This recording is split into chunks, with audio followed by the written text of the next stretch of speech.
O envolvimento da Benetton, famosa grife italiana de roupas, com a Fórmula 1 começou no ano de 1983, ao estampar sua marca nos carros da Tyrrell.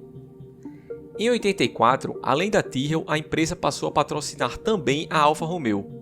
E em 85, além de manter o apoio a essas duas equipes, a Benetton se envolveu de forma bem mais íntima com a Toleman, equipe pela qual Ayrton Senna havia estreado na Fórmula 1 no ano anterior. A temporada de 85 começou com a equipe andando ainda com o nome da Toleman, mas boa parte da operação, especialmente nas esferas administrativa e executiva, já era realizada pela Benetton. O primeiro problema da equipe foi resolver seu fornecedor de pneus. A Toleman correu em 84 usando Michelins, mas a empresa francesa resolveu deixar a Fórmula 1 no final daquela temporada. A Goodyear não quis saber de acordo e alegou que já operava com um limite de equipes que podia fornecer pneus. Restava então a Pirelli. Acontece que a Toleman, na virada de 83 para 84, trocou os pneus Pirelli pela Michelin, o que deixou os italianos bem irritados e com zero disposição para fecharem um novo acordo. Sem saída, a equipe não participou das 3 primeiras corridas da temporada, simplesmente por não ter pneus para calçar seus carros. A Toleman então, em uma manobra financeira nos bastidores, adquiriu o contrato de fornecimento de pneus da Pirelli para a pequena equipe Spirit Racing, que havia encerrado suas operações por problemas financeiros. Finalmente, na 4ª etapa, eles conseguiram estrear. O ano de 85 foi cheio de abandonos e frustrações, sem nenhum ponto para a equipe, mesmo com a pole do italiano Teo Fabi no GP da Alemanha. 1986 seria um ano de recomeço para a equipe, correndo agora de forma oficial com o nome e as cores da Benetton. O austríaco Gerhard Berger, tido como a grande promessa da época, havia sido contratado para correr ao lado de Teo Fabi. E para empurrar o novo modelo, a equipe trocou os propulsores da pequena empresa Hart pelos poderosos e consagrados motores BMW, especificamente o modelo M12 Turbo de 4 cilindros em linha. Vamos voltar um pouco no tempo para conhecermos mais esta besta feroz alemã. Foi com o M12 que a BMW estreou na Fórmula 1 como fornecedora de motores para a equipe Brabham. Na época, o motor gerava cerca de 850 cavalos de potência na configuração de classificação e cerca de 650 cavalos durante as corridas, onde a potência era diminuída a fim de economizar combustível. O início da operação foi recheado de problemas, inclusive com Nelson Piquet não conseguindo se classificar para o GP dos Estados Unidos daquele ano, em Detroit. No entanto, na corrida seguinte em Montreal, com médias de velocidades maiores, o M12 mostrou o canhão que era e empurrou Piquet até a vitória. No ano seguinte, em 83, ajustando os pontos fracos, Piquet viria a se tornar o primeiro piloto campeão da história da Fórmula 1 com motores turbo. Com carinho, para receber a bandeirada, aí, Nelson Piquet! Brasil! Nelson Piquet! Bicampeão mundial de Fórmula 1! No entanto, nos 2 anos seguintes, 1984 e 1985, ninguém foi páreo para as McLarens e os motores Porsche preparados pela Tag Electronics. Lauda conquistaria seu terceiro e último título em 84 e Prost conquistaria o primeiro dos seus 4 títulos em 85. 1986 então chegava prometendo mais equilíbrio entre as equipes e com a BMW fornecendo seus motores para a Brabham, parceira de longa data, a Arrows e a estreante Benetton. Vale lembrar que, mesmo utilizando os motores M12, a Arrows não contava com o suporte oficial da BMW, e a Brabham tinha um chassi de perfil tão baixo que o motor praticamente não cabia dentro do carro, precisando ficar inclinado quando instalado, além de sofrer com problemas de refrigeração. Ou seja, a Benetton era a única das 3 equipes que conseguiria extrair todo o potencial desse monstro. Para entendermos um pouco a realidade da época, é preciso darmos uma pequena revisada no regulamento técnico. Não havia nenhuma regra de restrição de potência ou limite no número de motores utilizados pelas equipes durante o ano. O único ponto do regulamento que colocava alguma limitação na busca desenfreada por potência era a quantidade de combustível, limitada a 195 litros durante as corridas. Ou seja, o que se via durante a classificação, onde essa regra não era aplicada, era algo absolutamente insano. Os limites eram basicamente a criatividade dos engenheiros e o que coubesse dentro do carro.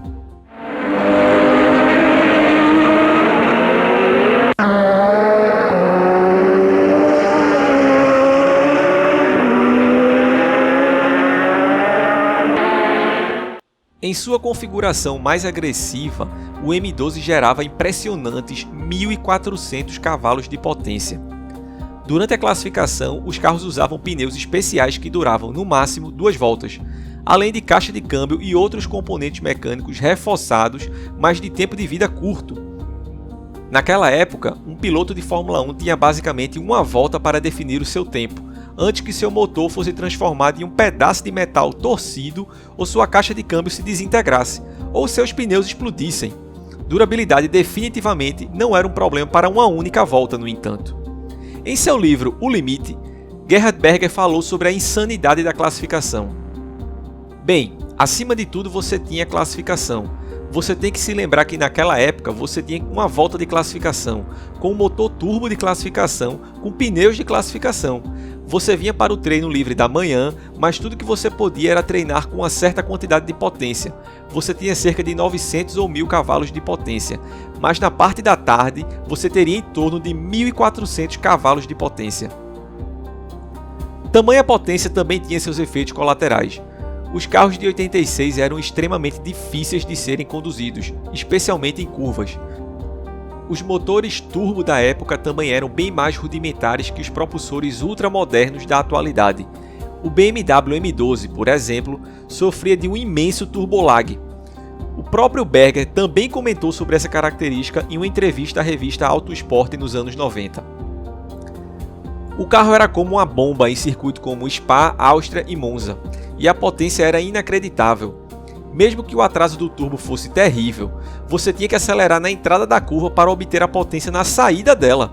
E se você perdesse o ponto por 5 ou 10 metros, não havia nada que pudesse fazer, você rodava. O atraso era de cerca de 1 ou 2 segundos.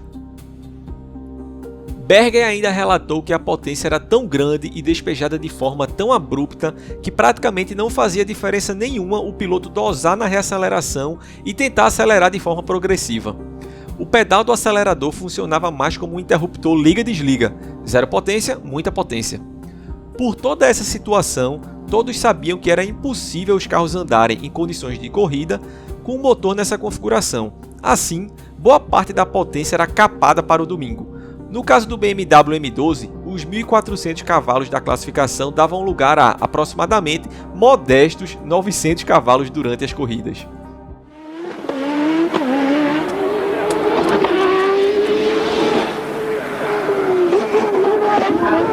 Hard on the brakes in the last hairpin and then on to full power down the pit straight. And that was just a little bit slower than his first lap this afternoon. A Benetton até que começou o ano de 86 de forma consistente.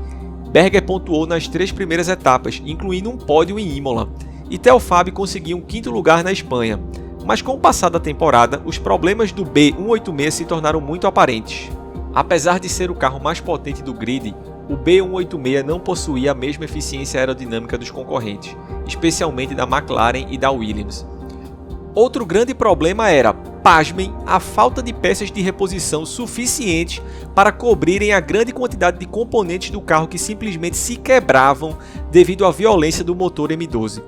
O carro também sofria demais em pistas de baixa velocidade, especialmente nos circuitos de Mônaco e Detroit, onde um bom equilíbrio conta muito mais do que potência bruta. Os pneus Pirelli também eram um ponto fraco do time.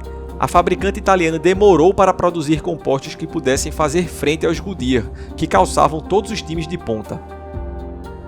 Mas ao longo da temporada o carro foi se desenvolvendo, e mesmo a Benetton não alcançando o patamar de Williams, McLaren, Renault e Ferrari, ainda foi capaz de obter bons resultados. O problema das peças sobressalentes eventualmente foi resolvido e os pneus Pirelli passaram a apresentar um nível mais aceitável de desgaste. A equipe também conseguiu diversos melhoramentos na parte aerodinâmica no decorrer do ano, e o B186 passou a mostrar uma boa condução em curvas de média e alta velocidade. A prova disso foi a primeira fila toda da Benetton no Grande Prêmio da Áustria, apenas a 12ª de 16 etapas da temporada. Telfab fez a pole e Berger largou ao seu lado. Berger pulou na ponta na largada, para delírio dos seus fãs austríacos. A pista de Oosterreich se mostrou o local perfeito para o B186, longas retas e curvas de alta. A dupla se manteve à frente até o motor de Fabi quebrar na 17ª volta. Berger venceria a corrida se não fosse um problema elétrico encontrado no seu carro e acabou apenas na 7ª posição. O resultado foi decepcionante, mas o B186 enfim conseguiu mostrar toda a sua força. A etapa seguinte seria em Monza, e nas suas longas retas não deu outra, mais uma pole para Theo Fabi.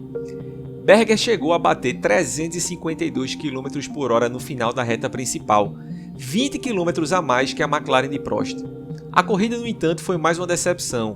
Fabi abandonou com um pneu furado e Berger com pane seca. 2 etapas depois, no México, a penúltima do ano, enfim o B186 foi soberano. Theo Fabi largou numa discreta 9ª posição e acabou abandonando por problemas no motor, mas Berger teve uma atuação magistral.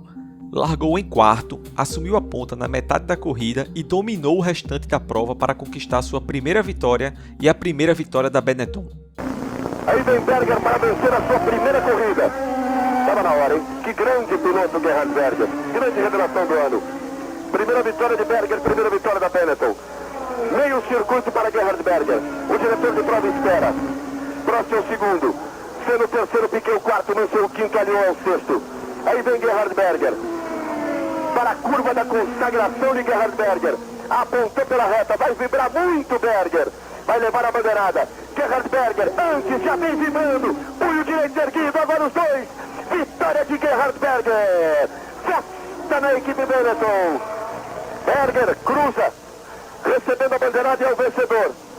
O austríaco, além de se beneficiar da enorme potência do M12 que rasgava as grandes retas do circuito de Hermano Rodrigues, fez a corrida inteira sem trocar pneus, o que mostrava também a evolução dos pneus Pirelli. No final do ano, a 6ª colocação no Mundial de Construtores parece ter sido pouco para a Benetton, mesmo sendo seu ano de estreia. Além das 4 grandes, Williams, McLaren, Lotus e Ferrari, ainda ficou atrás da Ligier, que apesar de possuir um carro mais fraco, era bem mais confiável. Das 32 largadas de seus 2 pilotos, foram nada menos que 19 abandonos. Era potência demais para confiabilidade de menos. As melhoras no carro vieram tarde demais na temporada. Sozinha, potência também nunca foi sinônimo de vitória. Na Fórmula 1, pistas super rápidas como Monza, Spa ou Hockenheim sempre estiveram ao lado de circuitos como Mônaco, Hungaroring ou Adelaide. No fim, um carro campeão sempre foi aquele que conseguiu melhor alinhar potência, equilíbrio e confiabilidade. O final da temporada de 1986 também marcava o término da era dos motores turbos ilimitados. Motores aspirados voltariam para a Fórmula 1 em 87, enquanto os turbos sofreriam limites de combustível mais apertados e restrições de pressão, antes de serem banidos, em definitivo, no final de 88.